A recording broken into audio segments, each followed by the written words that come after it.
Hey, what's up? Dave with Brazos Valley Strength.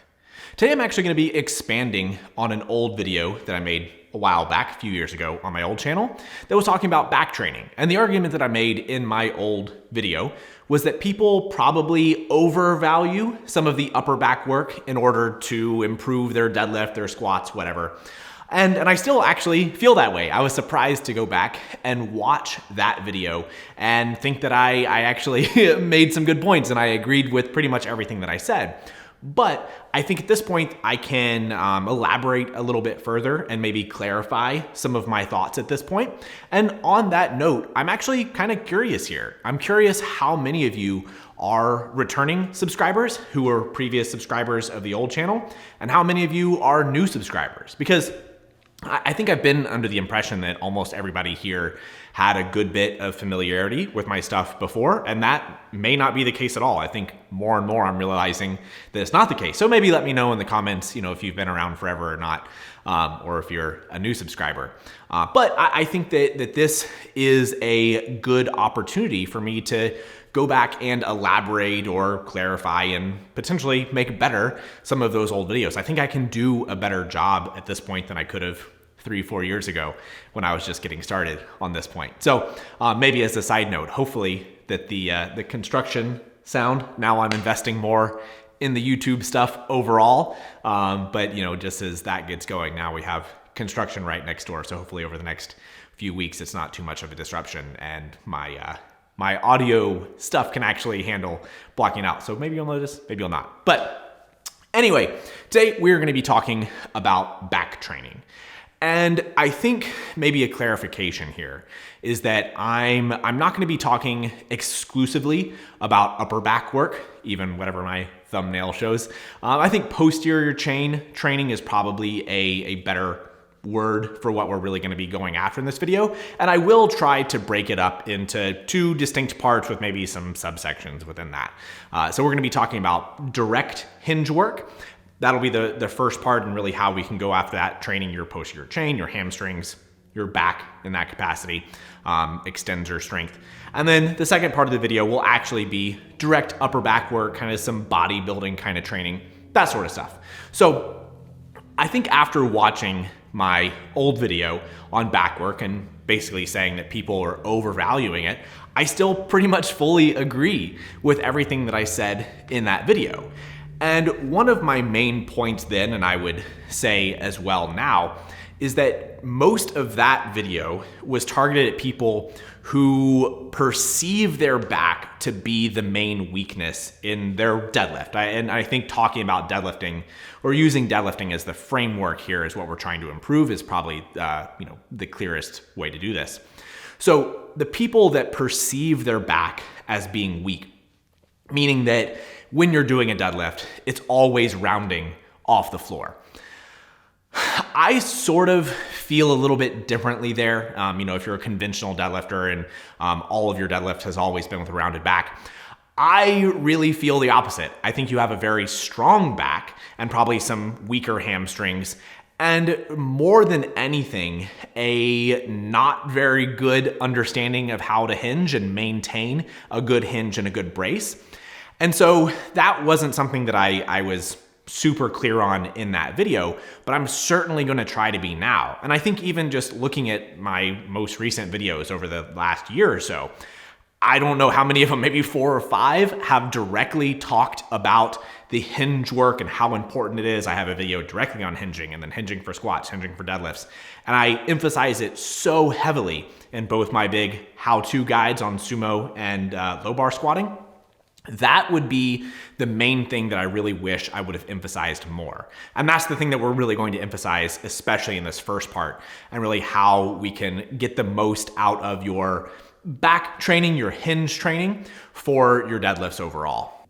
So for a clarification here, I think the main thing that people don't do very well with their hinge is being able to maintain a neutral back and maintain good balance on top of their feet. I'm not going to dive a whole lot into it right here. Like I said, I have a ton of videos throughout the last year of this channel that you can go back and watch. And if this part of this video resonates with you, please go back and watch those videos. So I'm gonna talk about some strategies for people to train, whether you're good at the hinge or bad at the hinge.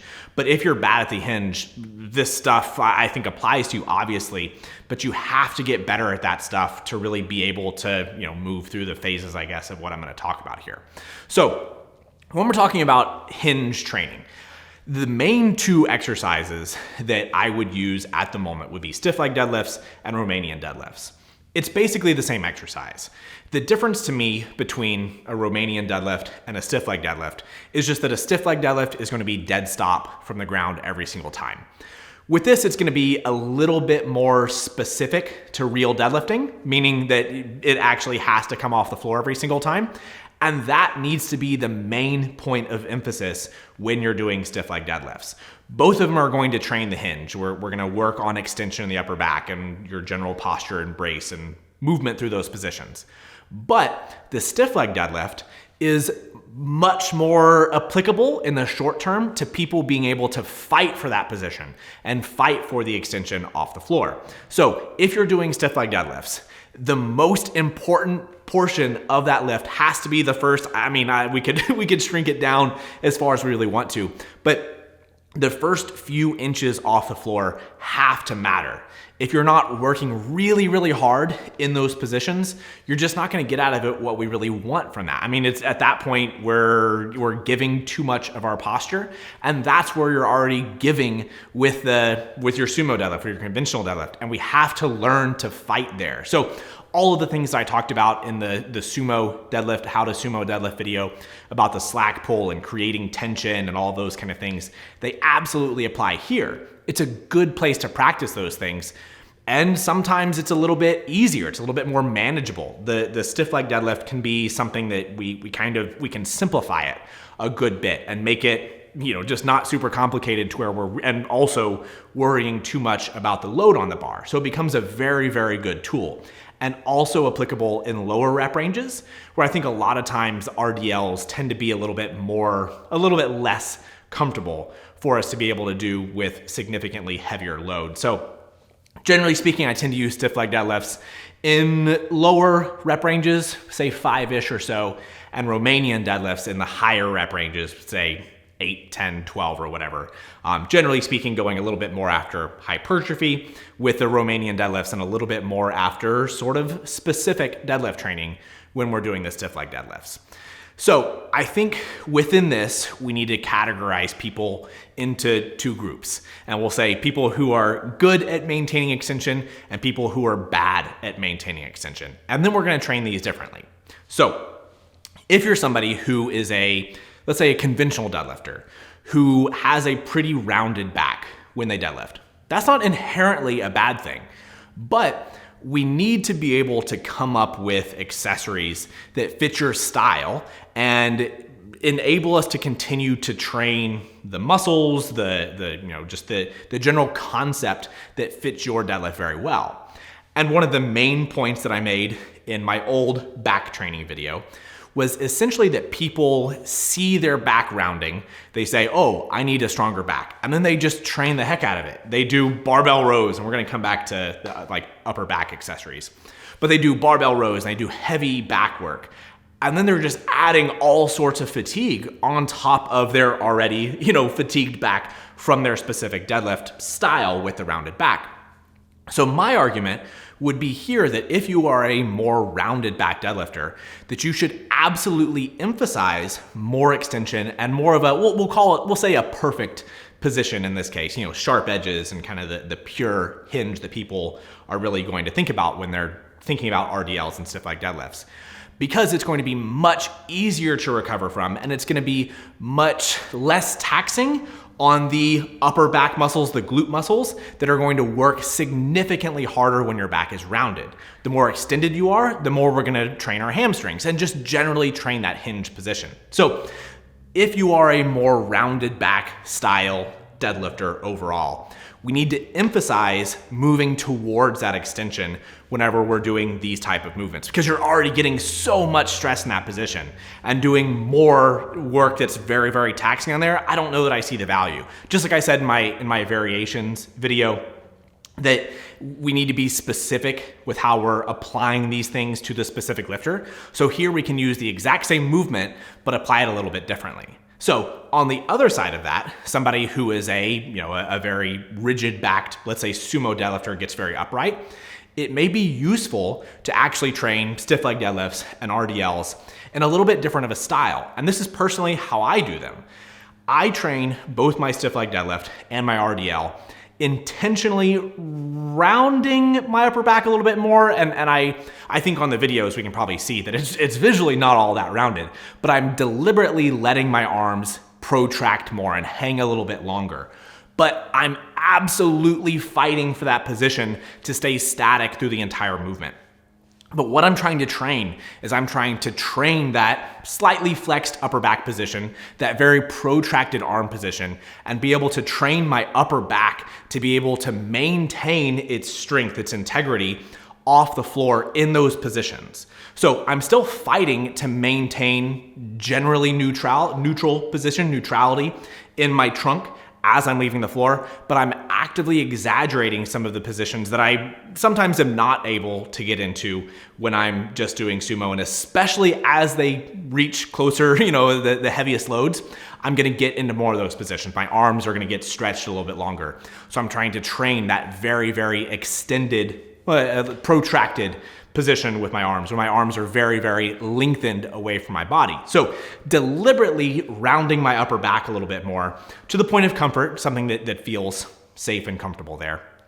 With both the RDLs and the stiff leg deadlifts, I can train my upper back much harder in those positions and still have it apply very, very directly to my competition lifts, because that movement is going to be something that applies directly to me. So I think that you have to be able to classify yourself in these two styles and then go back to the hinge videos. If you can't hinge, if you can't maintain the extended position, this is a great opportunity to be able to learn that movement in the first place and build up your weaknesses, target some stuff that you're really bad at.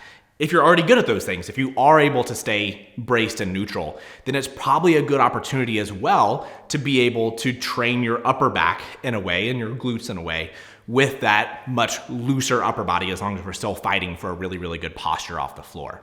And one of the more important thoughts on this subject right here is just how it fits into your deadlifting programming overall.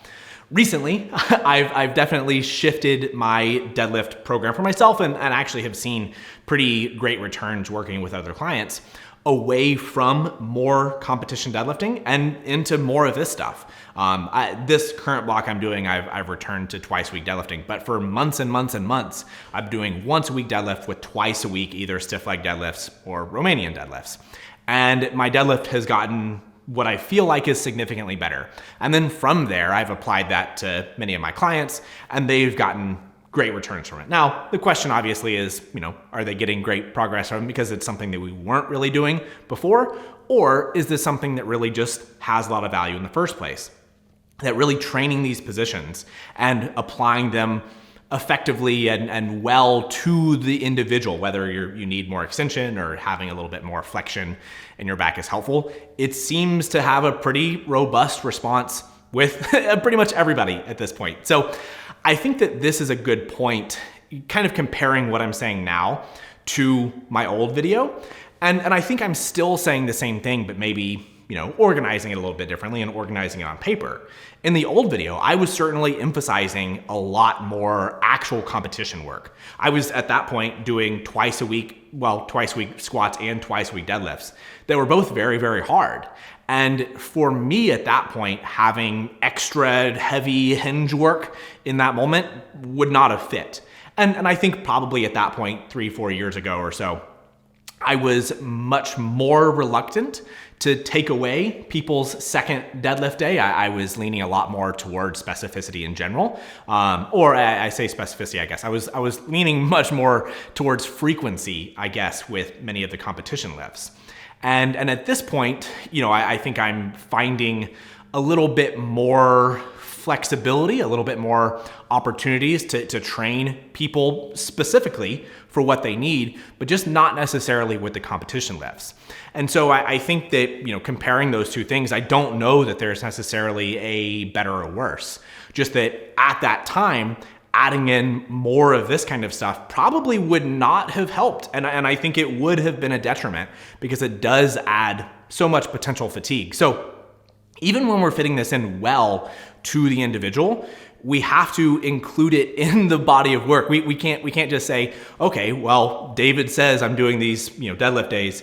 I need to do more RDLs. I need to do more stiff leg deadlifts. But if we're adding a lot of difficult work on top of more work that you're already doing, then I think that that's potentially a recipe for some disaster. So I do have a video planned there talking about how much work people really need, and sometimes it may be less than they think. That obviously will be a different video, but that's just something, definitely something that's going to be important for people to really consider how they're adding this stuff into their programs. That it can't just be pure addition. We have to be able to look at the body that you're doing as a whole. So I think we can definitely call everything we just talked about back work, right? Your upper back is going to be worked a whole lot. I mentioned your upper back throughout the whole time, but your hamstrings, your glutes are very much included in that. So we'll call it posterior chain in general. This section, I want to talk specifically about upper back training. So I don't think, and again, maybe I'll echo some of the stuff that I said in the previous video, I really don't think that improving the size and the strength of your upper back through general hypertrophy kind of stuff is going to have a direct impact immediately on people's training. I think there's going to be a much, much closer relationship between improving your RDL, improving your stiff leg deadlift, being able to maintain your positions off the floor.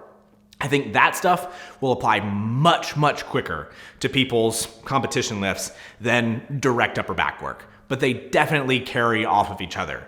Having more capacity in your upper back, and I'm gonna say, upper back as a holistic kind of, it's going to include your traps, your rhomboids, your lats, everything up in there. And I'm going to divide that here in a second. But for the moment, I'm just saying upper back, meaning, doing some pulling exercises for hypertrophy. So I don't think that these things are going to show up immediately as quickly as people would like. I do think that they have value, and I think that they enhance the ability long-term to be able to improve your strength with these other things that we've mentioned.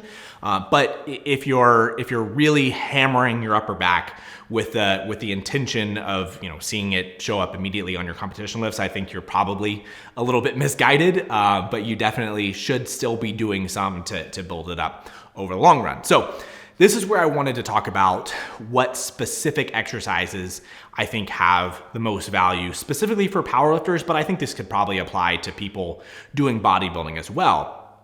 Because we're looking at the return on your investment and really what we're trying to train here.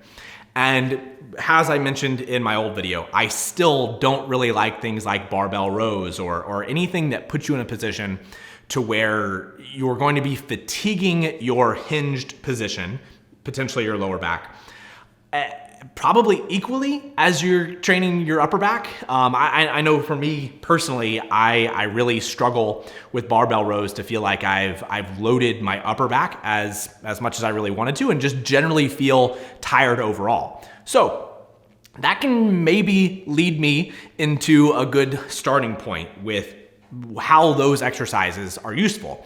And I'll put things like, let's say, barbell rows and Pendlay rows, landmine rows, things like that. Anything that has you bent over, maintaining that posture and trying to do a row at that point. I think we can put these into a category. I think that they are probably some very, very good tools, especially for more so intermediate beginner lifters, to help teach the hinge position, to expose them to those hinge positions in the first place.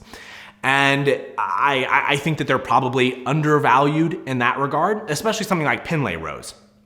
There's almost no way that with a Pendlay row, you are going to be able to get the best upper back stimulus that you can if you're being very, very strict with them.